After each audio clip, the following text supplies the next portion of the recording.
Menteri Pertahanan Prabowo menyatakan akan mengamankan Indonesia karena nampaknya negara-negara luar akan menjajah Indonesia karena Indonesia ini kaya. Baru-baru ini baru temui 2 miliar ton emas di Dompu. Sebenarnya prediksi saya itu bukan hanya 2 miliar ton emas di Dompu gitu. Uranium pun banyak gitu. Tambang-tambang yang lain pun banyak di seluruh Indonesia. Saya pernah mencatat tuh 300 abstraksi tambang khusus tambang minyak di Indonesia itu katakanlah itu tahun 2000-an gitu, tahun 2001. Cuman saya khawatir gitu, saya sebagai pribadi warga negara Indonesia pesimistis gitu. Kita nggak bisa mengelolanya. Ini bisa dijajah atau bisa dikorupsi oleh orang-orang yang tidak bertanggung jawab. Seharusnya orang-orang yang punya bakat mengkorupsi itu jangan diberi kesempatan atau peluang menduduki jabatan-jabatan seperti di Menteri Keuangan, Menteri Ekonomi, ya, Menteri Perdagangan, Industri dan sebagainya.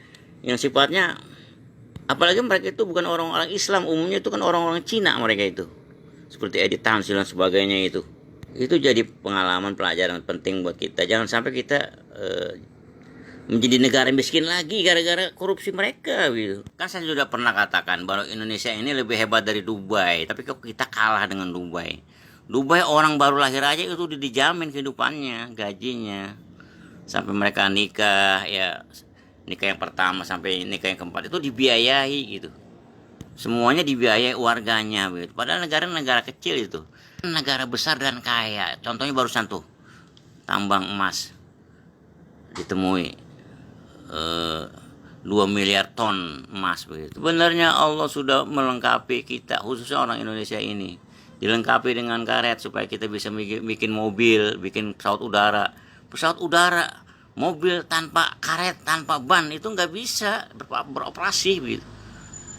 Begitu juga kita diberi pengecap asin, asam, manis, pahit, anyir dan sebagainya, itu kita bisa mengecap sehingga kita tidak seperti sapi gitu. Sapi cukup dengan rumput. Kita kan nggak makan rumput, kita seluruh kenikmatan makanan di dunia ini kita kecap. Apa yang kita nggak bisa makan makanan di sini?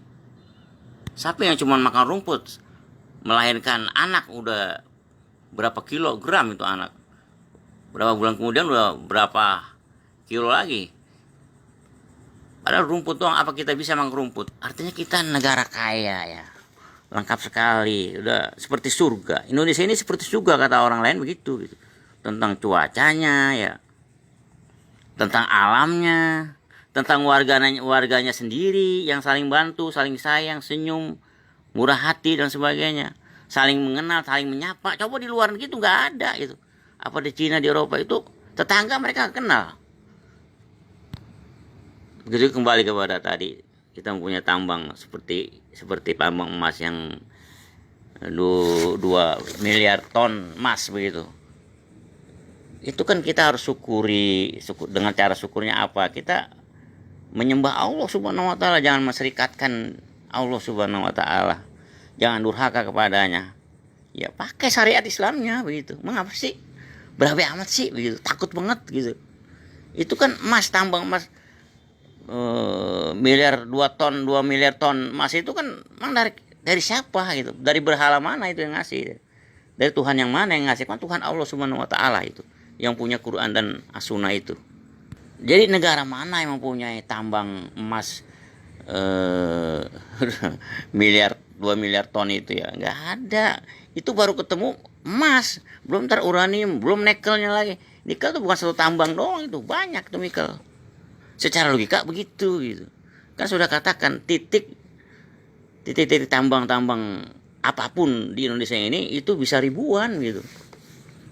Yang di gunung, yang di daratan, yang di pantai, yang di lautan, di tengah lautan kita gitu. Di lautan aja juga ada mutiara, ada ikan gitu, nggak habis-habis itu. Agar-agarnya dan sebagainya. Kalau saya saat ini menginginkan mempunyai kitab-kitab Islam seperti Sunan Abu Daud, Ibnu Majah, Nasai, Ahmad, Baihaqi, Tirmizi, kemudian Sirah Nabawiyahnya, Jadul Ma'ad, ya, Rahikul Maktum, kelengkapan dari Nabi Muhammad Sallallahu Alaihi Wasallam, Kiai Haji Munawar Khalil, Muhammad Sallallahu Alaihi Wasallam, Sang Yatim, buku-buku fikih, daulah-daulah Islamiyah, daulah Umayyah di Andalusia, daulah Abbasiyah, ya, daulah apa lagi, Utsmaniyah dan sebagainya, itu yang sudah diterjemahkan ke bahasa Indonesia itu saya harus miliki gitu. Itu sebenarnya kan gampang harusnya saya miliki karena kita negara kaya gitu. Itu pasti langsung didonasi oleh pemerintah gitu untuk rakyatnya yang membutuhkan ini gitu. Jangan hanya menjadi angan-angan dan mimpi doang sampai mati gitu.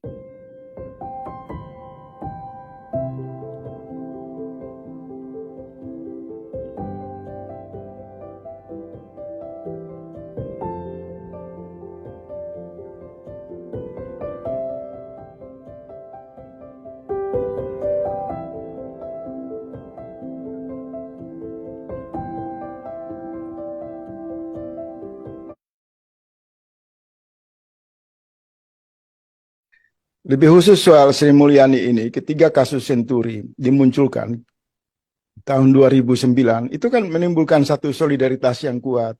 Kami bersama seluruh elemen mahasiswa, kaum muda, datang ke KPK, datang ke DPR untuk melakukan tekanan agar kasus 6,7 triliun yang diduga melibatkan mantan misionaris Budiono waktu itu Wapres kan, dan juga Sri Mulyani.